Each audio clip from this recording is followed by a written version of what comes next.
El tesoro de David. Devocional sobre los Salmos. Por Charles Spurgeon. Salmo del 37 al 39. Salmo 37. Tema: el gran enigma de la prosperidad de los malos y la aflicción de los justos, que ha dejado perplejos a tantos, es tratado aquí a la luz del futuro. La inquietud y lamento son prohibidos de modo expreso. Es un salmo en que el Señor acalla con dulzura las quejas demasiado comunes de su pueblo y calma su mente en cuanto a sus tratos presentes con sus propios escogidos, un rebaño rodeado de lobos. Contiene 8 grandes preceptos, está ilustrado 2 veces con afirmaciones autobiográficas, y abunda en contrastes notables. Este salmo puede muy bien titularse El cordial del hombre bueno en los tiempos malos, un remedio soberano en la plaga del descontento, o un antídoto escogido contra el veneno de la impaciencia.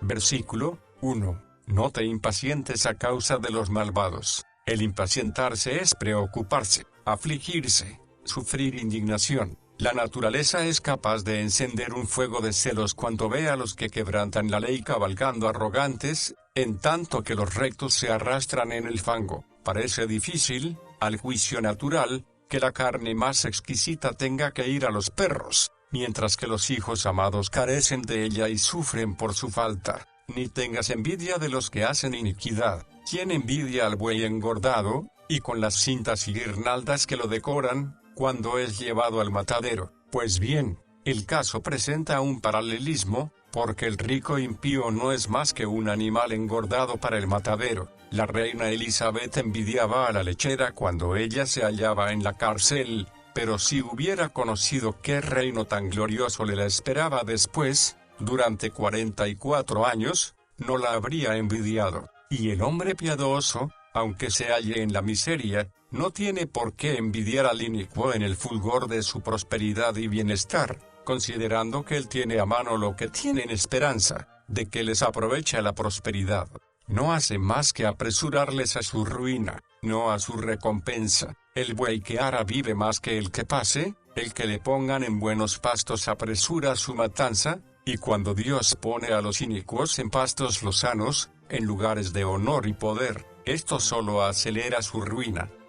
Versículo 2. Y como el césped verde se secarán. Qué completo es el fin del hombre que se gloría sin término. ¿Vale la pena desgastarnos en la ansiedad sobre el insecto de una hora, algo efímero que muere el mismo día que nace? Dentro de los creyentes hay una semilla viva e incorruptible, que vive y permanece para siempre, porque hemos de envidiar la mera carne, y la gloria de ella, que no es sino hierba, y flor de hierba.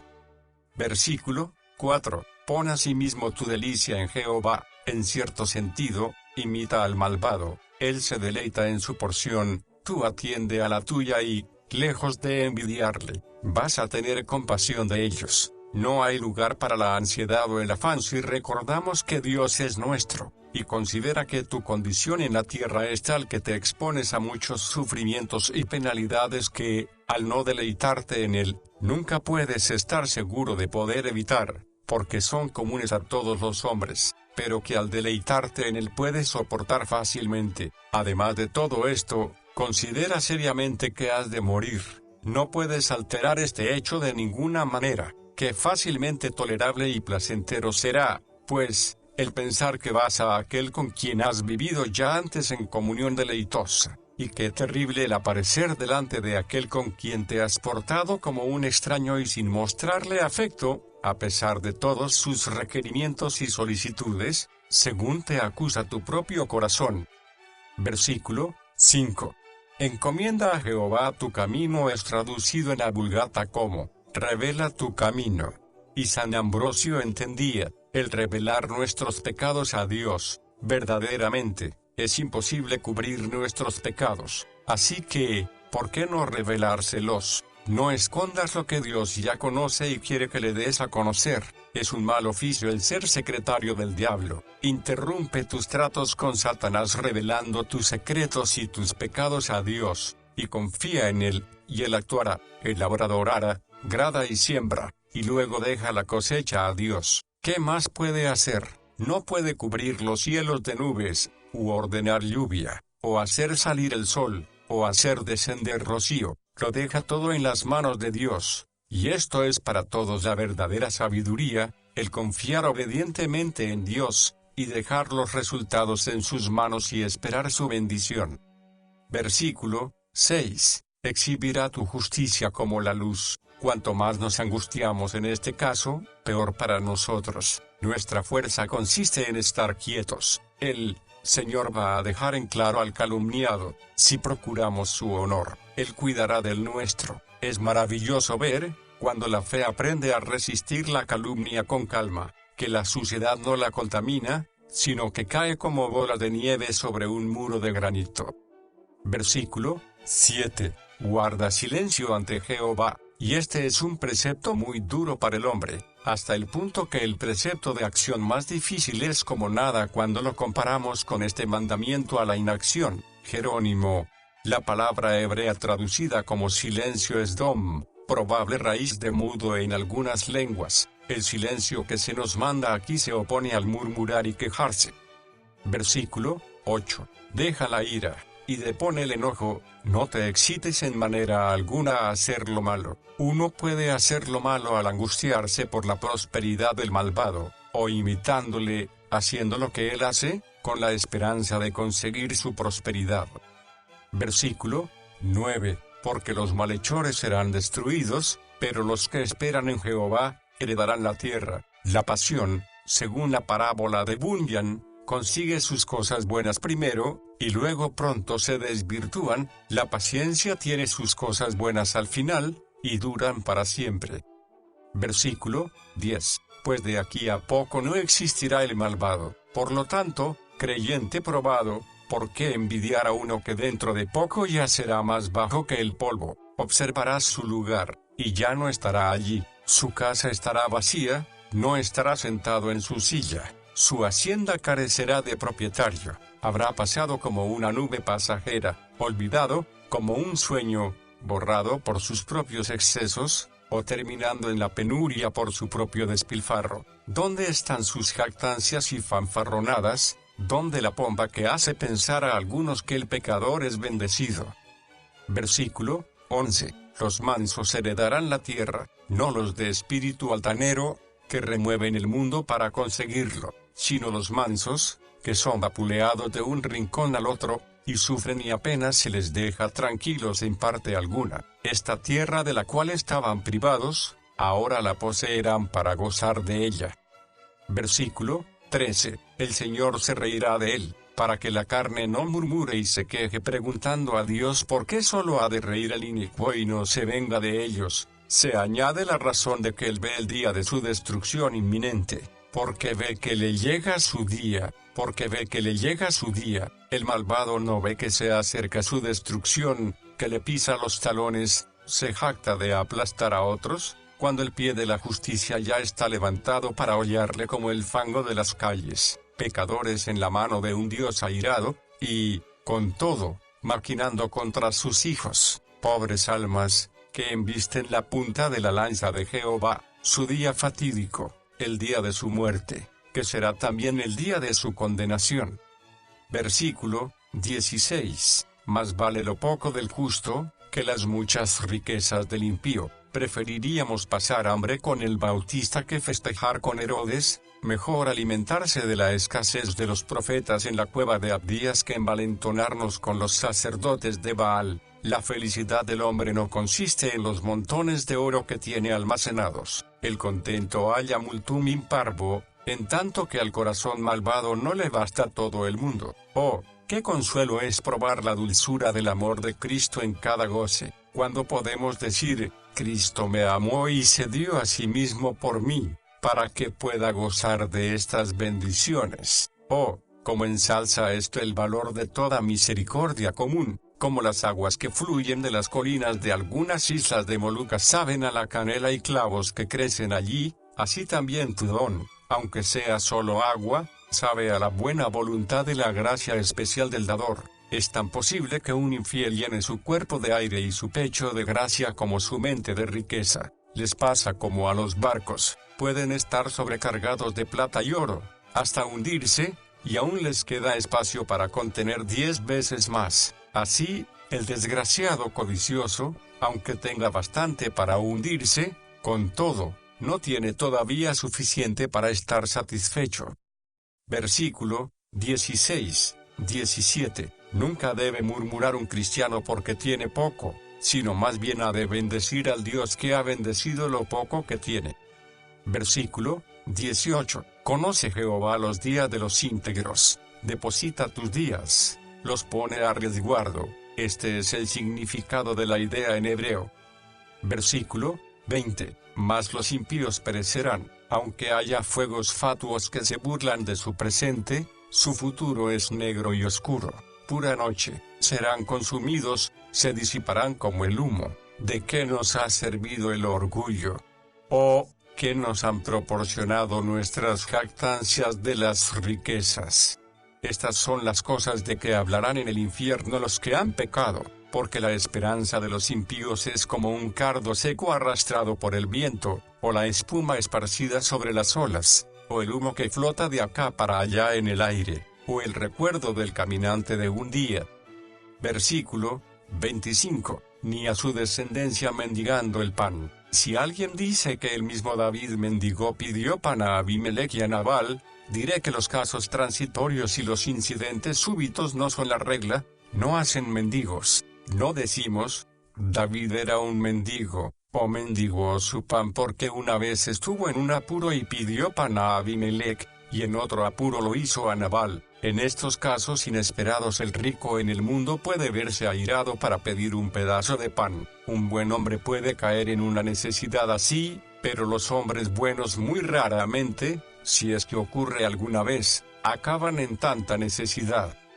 Versículo 25, 26. El hombre bueno siempre es misericordioso y presta, y su descendencia es bendecida. Lo que piensa el mundano hará pobre su posteridad, Dios dice hará la del hombre bueno rica. El precepto nos da una promesa de misericordia a la obediencia, no confinándola al mismo hombre obediente, sino extendiéndola a su descendencia, hasta 1000 generaciones. Éxodo 20, 6. Confía, pues, tus hijos a Cristo, cuando tus amigos fallen, la opresión sea condenada al infierno, tú mismo al polvo, y el mundo haya sido consumido y transformado en ceniza, todavía Jesucristo es el mismo, ayer, hoy y para siempre.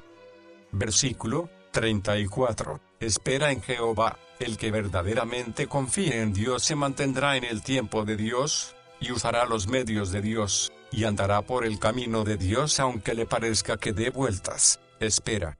Guarda, en tanto que esperamos, procuremos no vacilar. No demos un paso fuera del camino de Dios aunque se nos plante un león delante, no evitemos el deber, para obtener seguridad, sigamos en la senda de Dios, la buena senda antigua.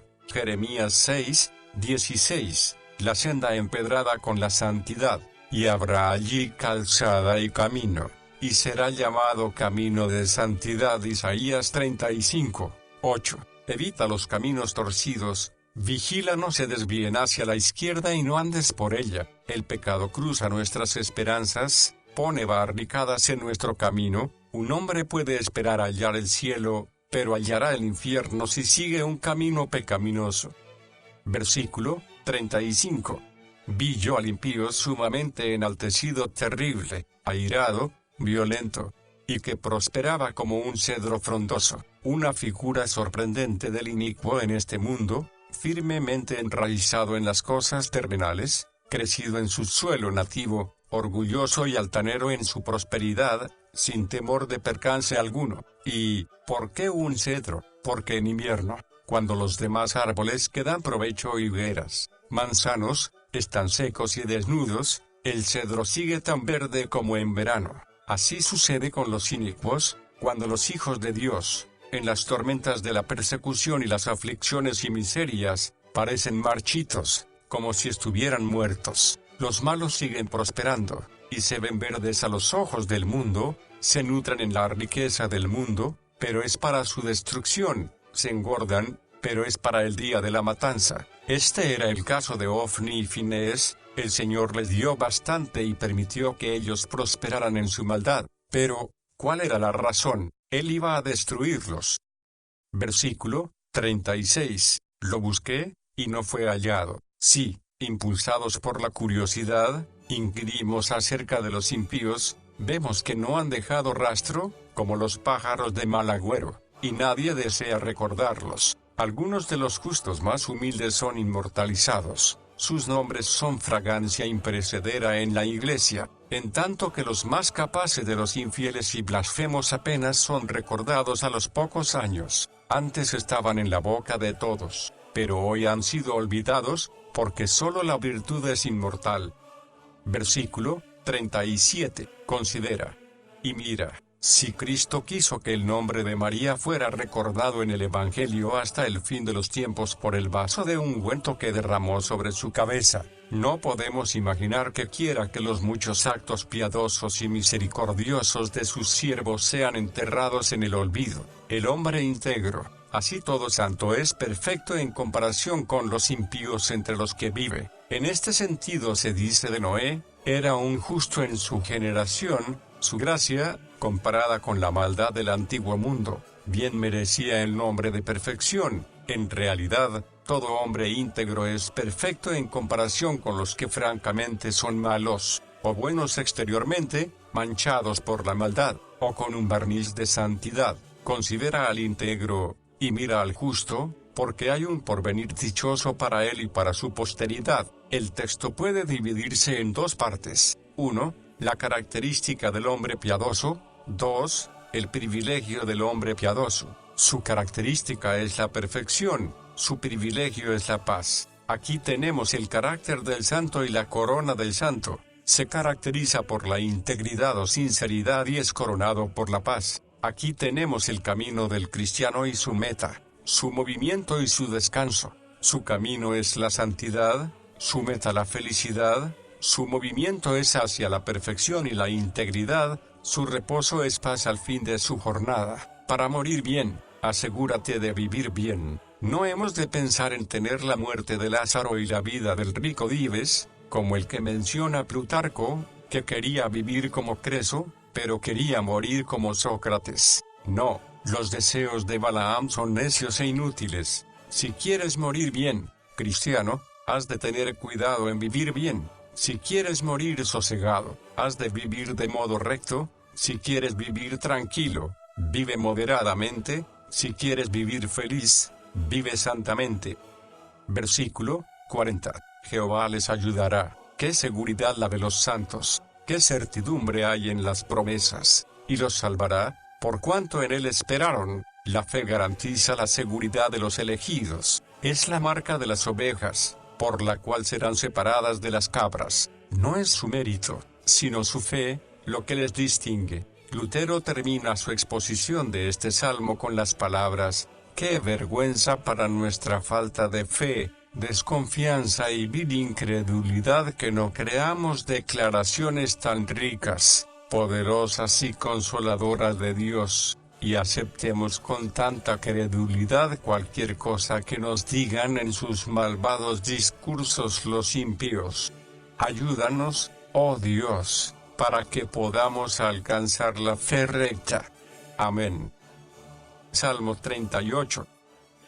Título: Salmo de David, para recordar. David tenía la impresión de que Dios le había olvidado, y por ello repasa sus aflicciones y clama en alta voz pidiendo ayuda. El Salmo 70 tiene el mismo título y en él el salmista derrama sus quejas delante de Dios. Sería de poco provecho tratar de acertar el punto en la historia de David en que fue escrito. Por otra parte, puede haber sido compuesto por él para uso de los santos enfermos y calumniados, con una referencia especial a sí mismo. Entre las cosas que David recuerda, las principales son: 1. Sus pruebas y liberaciones pasadas. El punto culminante del Salmo de David, sin embargo, es el recordar. 2. La corrupción de su naturaleza. Quizás no hay otro salmo en que se describa más plenamente la naturaleza humana, vista a la luz que Dios, el Espíritu Santo, proyecta sobre ella, al tiempo en que nos redarguye de pecado. Estoy persuadido de que la descripción que hay en el Salmo no corresponde a ninguna enfermedad corporal conocida, es muy semejante a la lepra, pero hay ciertos rasgos que no se hallan en ningún caso de lepra descrito, sea en el pasado o en nuestros días. El hecho es que se trata de una lepra espiritual, es una enfermedad interior la que describe, y David la pinta en su propia vida y quiere que nosotros la recordemos. Versículo 1. Jehová, no me reprendas en tu furor, he de ser reprendido porque soy un hijo que ha errado, pero tú, Padre cuidadoso, no pongas demasiada ira en el tono de tu voz, trátame suavemente aunque haya pecado de modo grave, la ira de otros puedo sobrellevaría, pero no la tuya.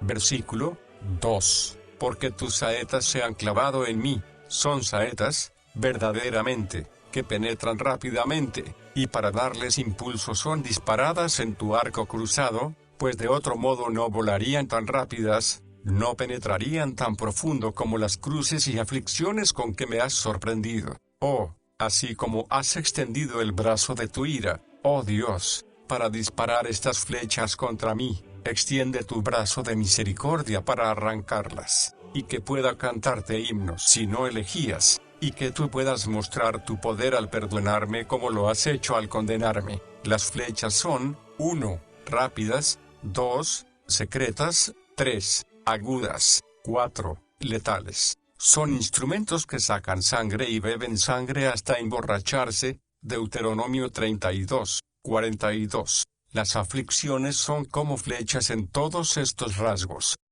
Versículo 3. Tu indignación.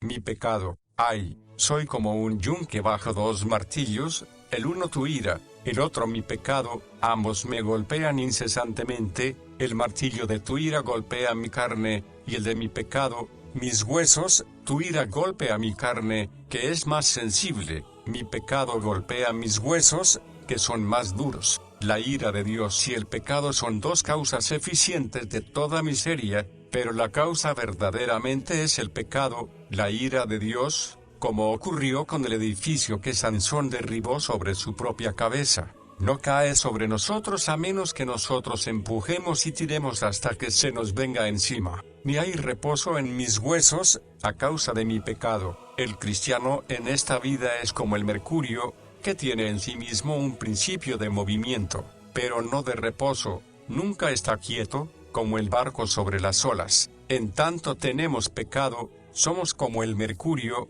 un hijo de Dios está lleno de movimiento e inquietud, está en constante fluctuación, siempre tiene prisa, su vida es como la marea, unas veces sube, otras veces baja, no hay descanso, y la razón es porque se halla fuera de su centro. Todo está en movimiento hasta que vuelve a su centro. Cristo es el centro del alma. La manecilla de la brújula tiembla hasta que marca el polo norte. Aprende aquí de los mendigos a procurarte alivio y subsistencia. Muestran sus llagas. Dan a conocer su necesidad, manifiestan toda su miseria, no hacen su situación mejor de lo que es. Los mendigos saben por experiencia que cuanta mayor miseria exhiben, más son compadecidos y más auxilio reciben.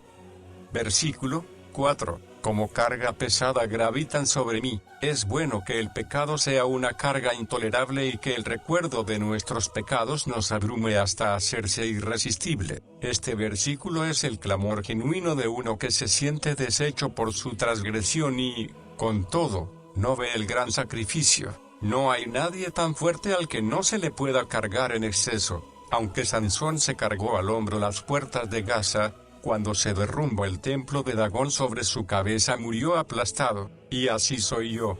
Desde que nací llevo sobre mí carga de pecado, antes la llevaba ligeramente, como Sansón las puertas de Gaza, pero ahora he tirado de la casa entera del pecado y ha caído sobre mí, y no puedo evitar ser aplastado por un peso tan grande, y aplastada habrías quedado, oh alma mía, si Dios a pesar de su ira no se hubiera compadecido de ti, a pesar de su desagrado, no hubiera detenido su mano de un mayor castigo. Es de utilidad especial para nosotros que las caídas de los santos de Dios sean registradas en las Sagradas Escrituras. Las manchas no se ven más desagradables en parte alguna que en un rostro hermoso o en un vestido limpio. y es conveniente tener un conocimiento perfecto de la inmundicia del pecado. Aprendamos también a pensar con humildad de nosotros mismos y depender de la gracia de Dios para mantenernos bajo estricta vigilancia, no sea que caigamos en los mismos pecados, o peores. Gálatas 6,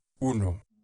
Versículo 5. Hieden y supuran mis llagas, a causa de mi locura. La conciencia ha ido hurgando el mal hasta llegar a ser una herida que supura, y la corrupción es espantosa. ¿Qué criatura tan horrible se ve el hombre ante su propia conciencia cuando su corrupción y vileza son abiertas y hechas patentes por la ley de Dios, aplicada por el Espíritu Santo? Ni las enfermedades más repelentes pueden compararse al pecado, ni las úlceras, cánceres o llagas pútridas pueden compararse en su indescriptible pestilencia. Nosotros mismos nos vemos de esta manera, escribimos de lo que sabemos y damos testimonio de lo que hemos visto, e incluso ahora temblamos al pensar lo enconado del mal en lo profundo de nuestra naturaleza. ¿Podía la tumba retener a Lázaro cuando tú abriste tu boca y le llamaste? Tampoco puede la corrupción de mis llagas ser un estorbo para su curación si te complaces en curarlas.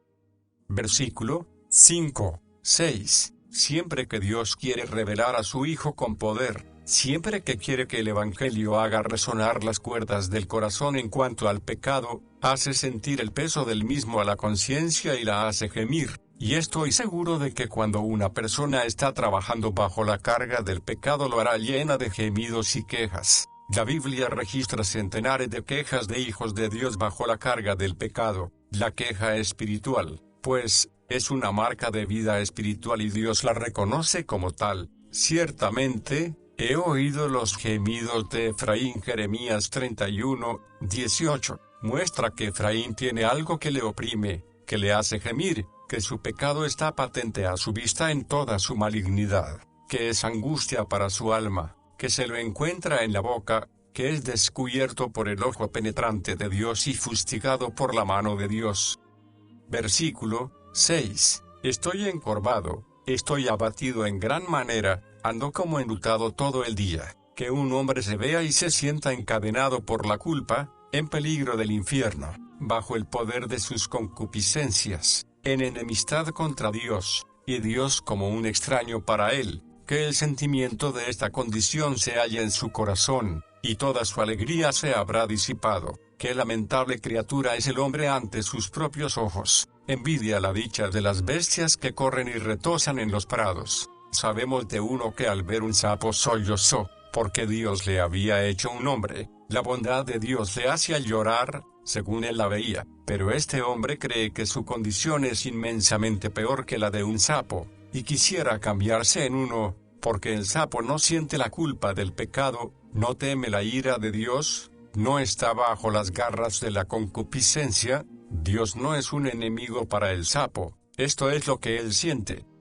Versículo 7. Mis lomos están ardiendo de fiebre. En muchas cosas nuestras evaluaciones son exageradas, pero nunca estimamos con exceso la maldad del pecado. Corrompe y condena, cubre el alma de manchas de plaga, como la lepra. Isaías 1, 5, 6. Versículo 8. Estoy debilitado y molido en gran manera. El original dice entumecido, como helado. Hay contradicciones en mi mente que desvaría y en mi cuerpo enfermo. Me parece que, alternativamente, parte de mí es caliente y otra fría, como las almas en el purgatorio de los papistas, echadas desde hornos ardientes a témpanos de hielo. Así los corazones atormentados van de un extremo al otro, los dos torturantes igualmente, del calor del temor, al escalofrío del horror, del deseo ardiente, a una insensibilidad horrible. Estos estados sucesivos del que se halla bajo convicción de pecado le llevan a la puerta de la muerte. Es difícil que el penitente verdadero, en la amargura de su alma, repase la vida que ha arrastrado en su pecaminosidad sin gemir y suspirar desde el fondo de su corazón. Pero dichosos son estos gemidos, dichosos estos suspiros y sollozos, puesto que fluyen de la influencia de la gracia y del aliento del Espíritu Santo, el cual, en forma inefable, gime dentro de nosotros y con nosotros, y forma estos gemidos en nuestros corazones por medio de la penitencia y del amor. Versículo 9. Mi suspiro no te es oculto. Las lágrimas secretas para los pecados secretos son una señal excelente de un corazón santo y de un bálsamo curativo para los espíritus quebrantados. Versículo 11. Mis amigos y mis compañeros se mantienen lejos de mi llaga. Es muy duro, porque los que deberían acudir primero para ayudarnos son los primeros en abandonarnos. En tiempos de tribulación profunda del alma, incluso los amigos más íntimos no pueden entrar en el caso del que sufre. Pueden estar ansiosos acerca de él, pero no pueden vendar las heridas de una conciencia dolorida y tierna. Oh, qué soledad la de un alma que pasa por el poder del Espíritu Santo que la redarguye de pecado. La prueba del afecto se ve en los hechos. Oigo el nombre de parientes y amigos, pero no veo los hechos. A ti acudo, pues, cuya palabra son hechos, porque necesito tu ayuda.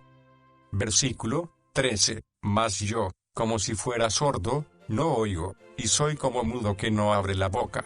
Oh, qué felices podríamos ser si siempre pudiéramos hacer lo que sabemos que es mejor hacer y si nuestras voluntades estuvieran dispuestas a obrar tal como puede actuar nuestra razón. Entonces, evitaríamos muchas rocas en las que tropezamos ahora, evitaríamos muchos errores en los que incurrimos. El ser sordo-mudo es ciertamente una gran incapacidad cuando estos defectos son naturales, pero cuando son voluntarios, podríamos decir artificiales, entonces más bien son ventajas, son perfecciones. Versículo 15. Porque en ti, oh Jehová, he esperado, tú responderás. Jehová Dios mío, el hombre que ha de descender a un gran pozo no se tira de cabeza en él o salta a ver qué pasa, sino que ata una cuerda a una viga atravesada en la boca, o fija de modo seguro, y va descendiendo gradualmente. Así pues, desciende en la consideración de tu pecado colgando de Cristo, y cuando hayas ido tan abajo que ya no puedas más, pero estás dispuesto a vencer el horror y oscuridad de tu desgraciado estado, no permanezcas más tiempo ante las puertas del infierno, para que el diablo no te haga entrar de un tirón, sino asciende nuevamente por actos de fe renovados, y huye para refugiarte en la esperanza que está puesta delante de ti. Hebreos 6, 18.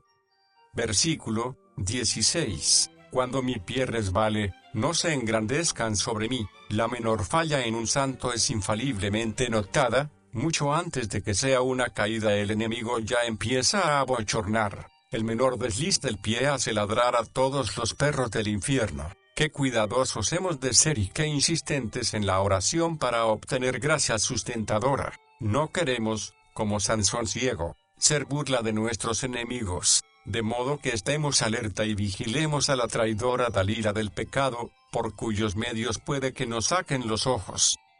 Versículo 17. Porque yo estoy a punto de caer, de mostrar mi debilidad en mis pruebas y aflicciones, como Jacob cojeaba después de su lucha con el ángel. Génesis 32, 31. En griego, estoy listo para los azotes, esto es, para sufrir corrección y castigo por mis pecados, y en caldeo, para la calamidad.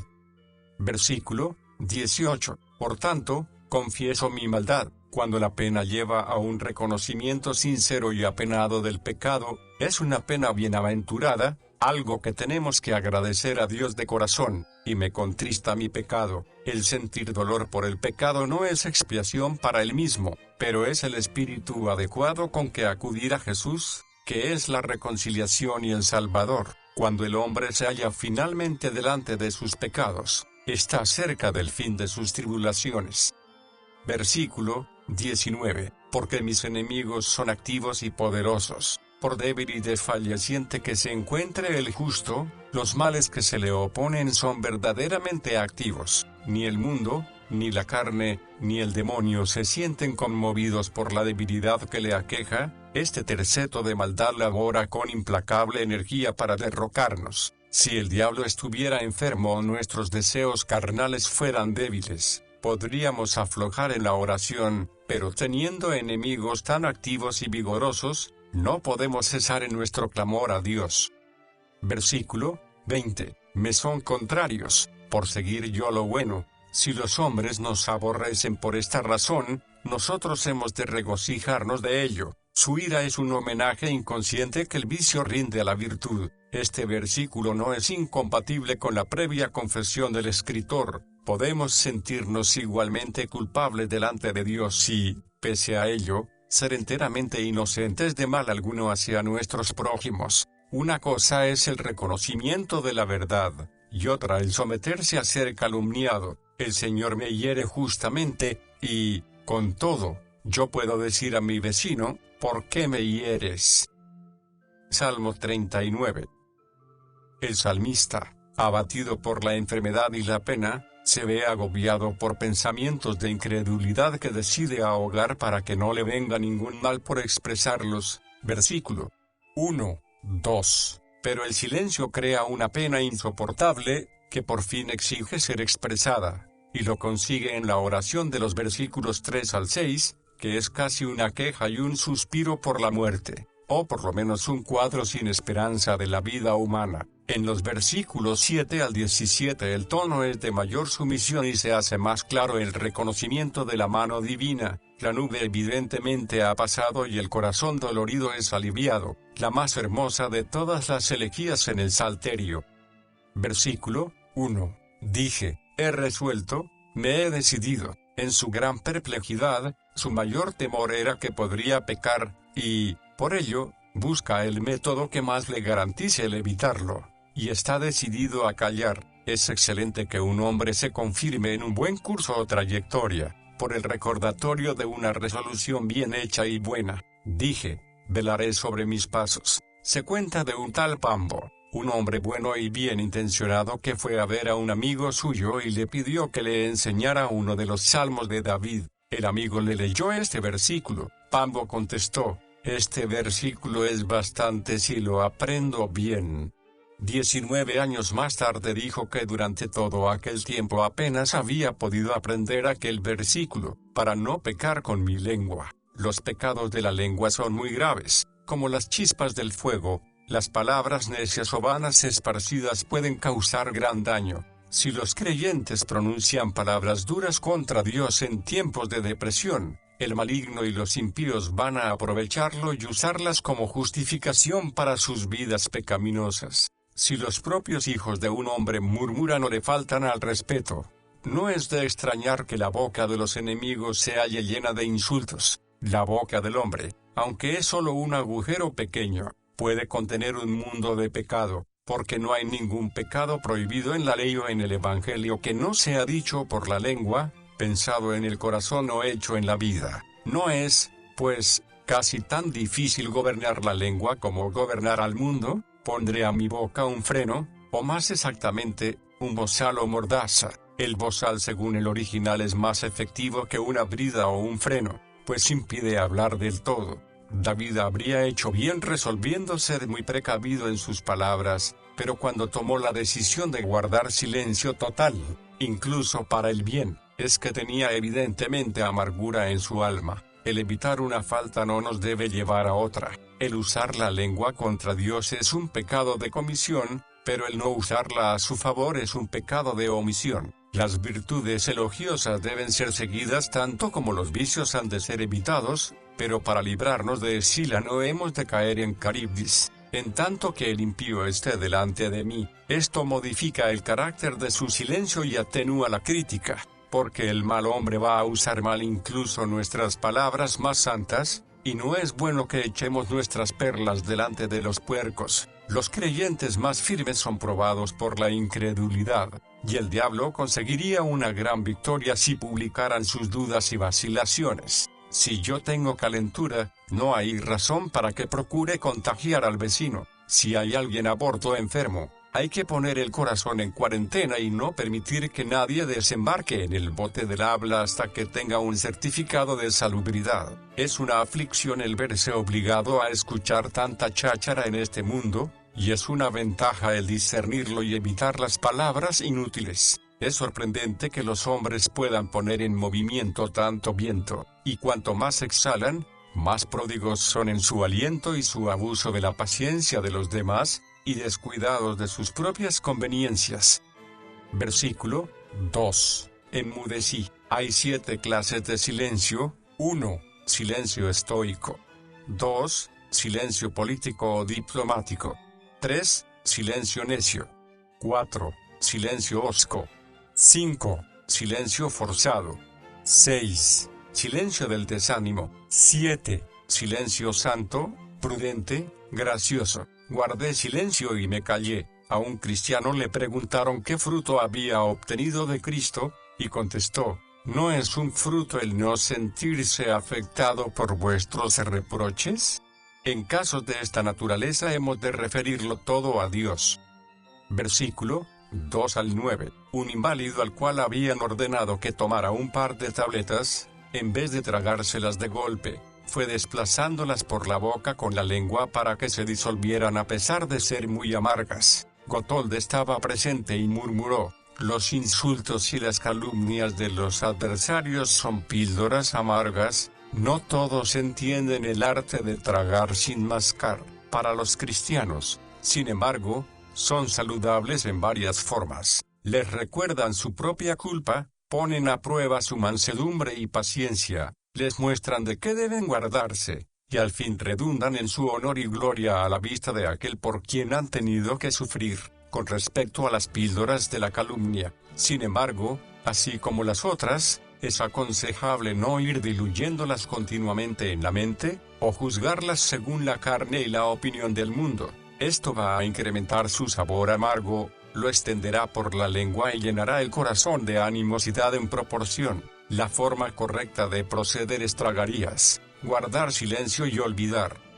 Versículo 3. Ardía mi corazón dentro de mí. La fricción de los pensamientos internos producía un calor intenso mental. La puerta de su corazón estaba cerrada, y con el fuego del sufrimiento ardiendo dentro la estancia de su alma se había calentado de modo irresistible. El silencio es algo terrible para el que sufre, es un método seguro para perder la razón. En mi meditación se encendió fuego. En tanto que su corazón estaba meditando, se estaba derritiendo, puesto que el tema era confuso. ¡Qué bendición! ¡Qué privilegio es la oración! Aparte de ser un deber, ahora, la meditación es una ayuda a la oración. Gerson la llama del ayo de la oración. La meditación es como aceite para la lámpara de la oración se apagará, a no ser que la meditación la sostenga. La meditación y la oración son como dos tórtolas. Si se separa la una de la otra, mueren. Un pescador astuto observa el tiempo y la sazón en que los peces pican más, y entonces mete el anzuelo en el agua.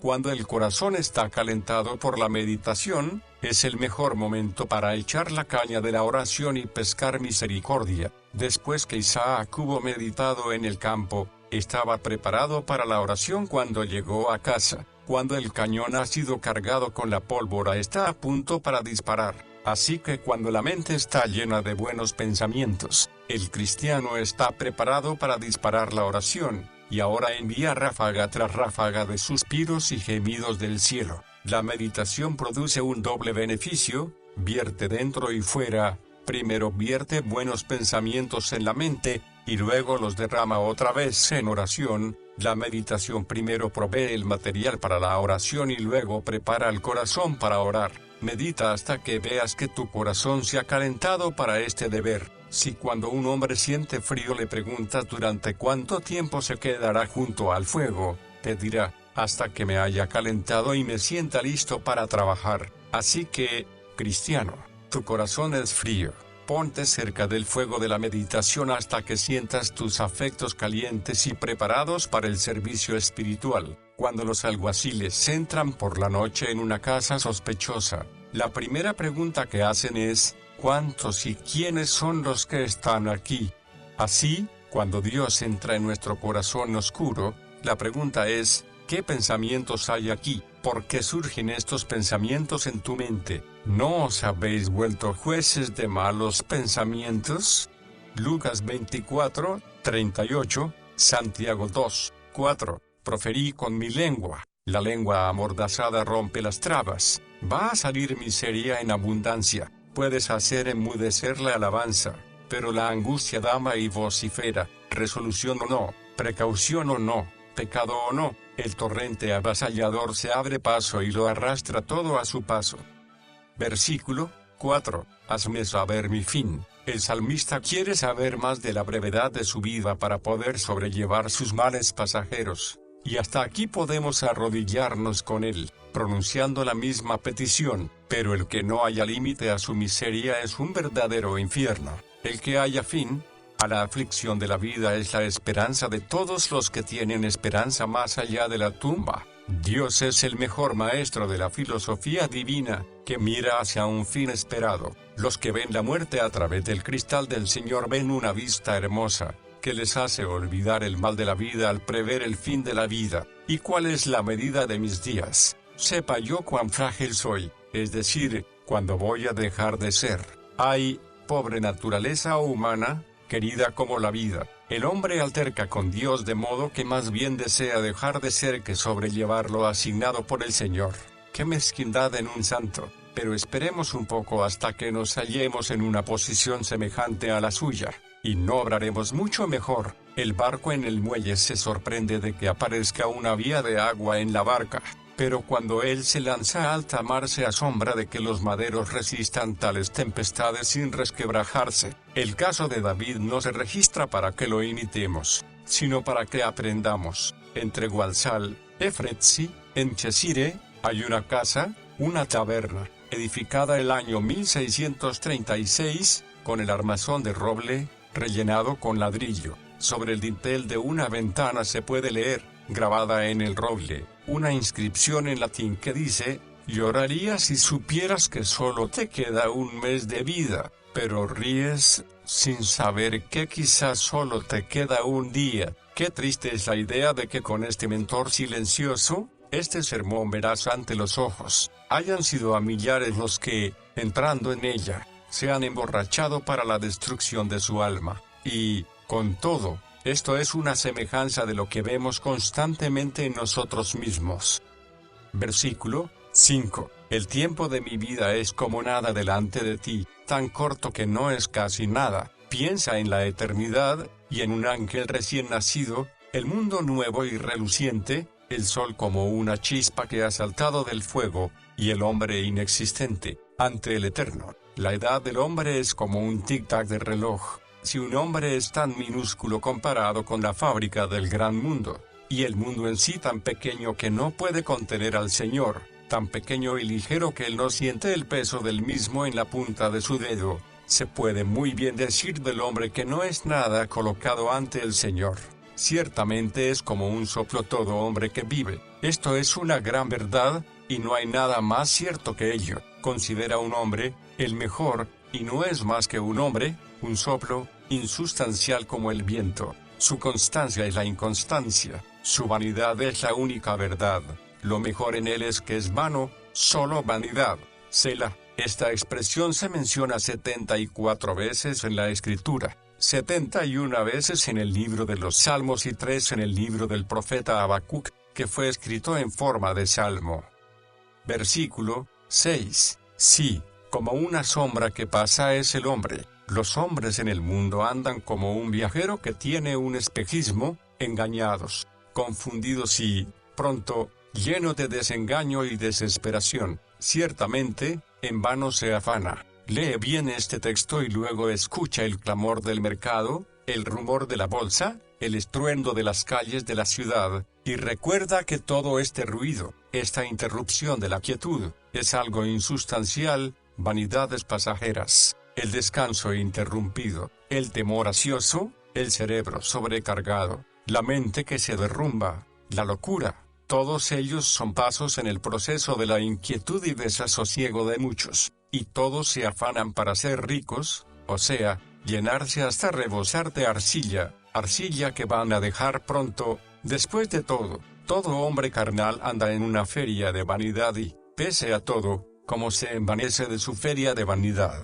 se inquieta en vano, y es solo vanidad lo que le inquieta. Labora toda su vida por la ganancia de las riquezas, y, con todo, en la muerte, sus riquezas no le aprovecharán. El que mira a un buey que pasta en un prado lozano, llega a la conclusión de que le preparan para la matanza, amontona riquezas, y no sabe quién las recogerá. Los hombres se levantan temprano y se acuestan tarde para edificar una casa, y luego un extraño se pasea por sus corredores, se ríe en sus estancias, y ni se acuerda de quién la edificó y la llama suya propia. Este es uno de los males bajo el sol para el cual no hay remedio prescrito. La Trinidad del mundo consiste en 12 honores sin fruto. Los que les parecen honores de sustancia no son sino una vana ostentación. 22 cuidados innecesarios, se desasosiegan en vano, congojas imaginarias que sustituyen a los cuidados reales y necesarios. 32 riquezas inútiles, tales que no les dan satisfacción permanente ni a ellos ni a sus descendientes que las reciben. Mañana, mañana, y de nuevo mañana, que vienen paso a paso, uno tras otro, y así hasta el fin del tiempo registrado, y cada ayer fue acompañando a necios en su camino al polvo. Basta ya, endeble vela, la vida es una sombra que se mueve, un pobre actor que se pasea un rato de arriba a abajo por la escena, y luego se va y no vuelve ya a asomarse, es un relato contado por un necio, bien repleto de gritos y de gestos, mas sin significado. Versículo 8. Líbrame de todas mis transgresiones. Es una buena señal cuando el salmista ya no insiste sobre sus aflicciones, sino que pide ser librado de sus pecados. ¿Qué es la pena cuando la comparamos con el pecado? Que el veneno del pecado sea quitado de la copa, y no tenemos por qué temer su amargura, porque lo amargo cura. Nadie puede librar a un hombre de su transgresión, más que aquel bendito a quien llamamos Jesús, porque él salva a su pueblo de sus pecados. No me pongas por escarnio del insensato. Por los placeres carnales de unos pocos días algunos truecan su joya eterna. Por unos granos de tierra amarilla se pierde en la ciudad empedrada de oro y puertas de perlas. Oh necedad sin medida, oh locura inconcebible. Verdaderamente, hemos de orar con toda sinceridad, no me pongas por escarnio del insensato. Versículo 9. Enmudecí y no abrí mi boca, porque tú lo hiciste. Dios está enseñando a sus hijos aquí. Este es el verdadero carácter de sus tratos con ellos. La educación de sus santos es el objeto que tiene a la vista. Es un entrenamiento para el reino. Es una educación para la eternidad. Es la disciplina del amor.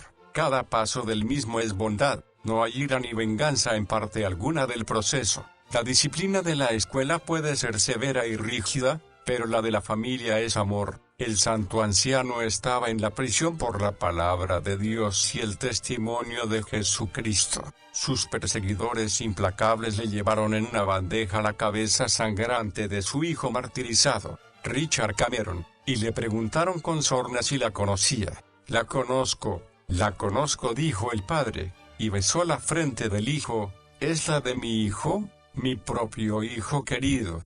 Es el Señor.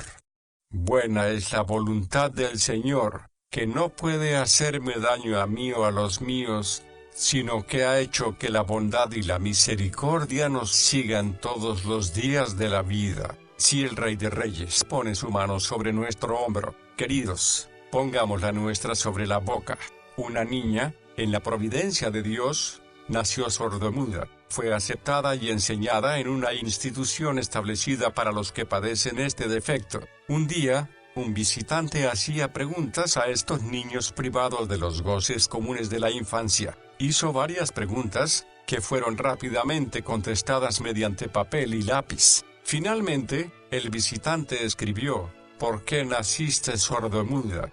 Una mirada de angustia nubló por un momento el rostro de la niña, pero rápidamente desapareció y, tomando el papel y el lápiz, escribió: Está bien, padre, porque así agrado a tu vista.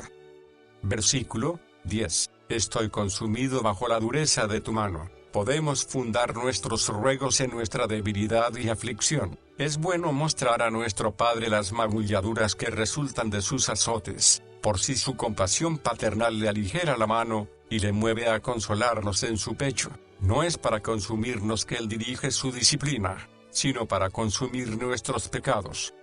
Versículo 11. Castigando sus pecados, corriges al hombre. Dios no juega con su vara, la usa a causa del pecado, y con vistas a vapulearnos con ella, de ahí que quiere que sintamos los golpes, y de veras los sentimos. y deshaces como polilla toda su belleza, como la polilla echa a perder la tela, y con ello su belleza, agujereándola y dejándola inservible. Lo mismo los castigos de Dios descubren en nosotros nuestra locura y debilidad y nos hacen sentir como vestidos viejos, gastados e inútiles. La belleza ha de ser muy poca cosa cuando una polilla puede consumirla y una reprensión echarla a perder. Las polillas del oriente son muy grandes y hermosas, pero de corta vida. Después de unos chubascos, estos espléndidos insectos se ven revolotear en la brisa, pero el tiempo seco y sus numerosos enemigos pronto los eliminan. Del mismo modo, la hermosura del hombre se consume como la de este hermoso insecto, vestido en sus ropas de púrpura, escarlata y verde. Algunas mariposas solo viven unas 24 horas. ¡Qué tragedia para la que nace en un día lluvioso! Anónimo. Sin duda, como un soplo es todo hombre. ¿Qué es la grandeza? Podemos adscribirla al hombre, independientemente de sus cualidades como ser inmortal, o de sus acciones, independientemente de sus principios y motivos. Así pues, el relucir de la nobleza no es superior al plumaje de un pavo real, ni el valor de un alejandro a la furia de un tigre, ni los deleites sensuales de Epicuro a los del animal que merodea por el bosque. Versículo 12. Oye mi oración, oh Jehová. Ahora, en esta oración de David hallamos tres cosas, que son tres calificaciones para las oraciones aceptables. La primera es la humildad, la segunda son el fervor y la insistencia, la tercera es la fe. El que va a Dios es menester que crea que existe, y que es galardonador de los que le buscan con diligencia. Hebreos 11, 6. Y, ciertamente, como el que va a Dios ha de creer esto, el que lo cree, no puede por menos que acudir a Dios. No te hagas sordo a mis lágrimas. Las lágrimas hablan con más elocuencia que 10.000 lenguas, actúan como llaves en los departamentos de los corazones tiernos, y la compasión no les niega nada si a través de ellas el que llora mira las gotas de la sangre de Jesús, porque forastero soy junto a ti, no para ti, sino junto a ti, como tú, Señor mío, un extraño entre los hijos de los hombres, un extraño para los hijos de mi madre. Dios hizo el mundo, lo sustenta, lo posee, y, con todo, los hombres le tratan como si fuera un intruso y extraño, y como tratan al Señor, así tratan a sus siervos. No es sorprendente que seamos desconocidos. Estas palabras pueden también significar: yo comparto la hospitalidad de Dios como un extraño hospedado por un anfitrión generoso. Por más que estén bien establecidos, este es el temple de los santos sobre la tierra, el considerarse como extraños. Todos los hombres son en realidad extraños y forasteros, pero los santos disciernen mejor y lo reconocen de modo más franco. Los hombres malos no tienen morada permanente en la tierra, pero esto va contra sus intenciones. Su pensamiento y su deseo interno son que puedan vivir para siempre. Son extraños contra su voluntad, su habitación en el mundo es incierta, y no pueden evitarlo.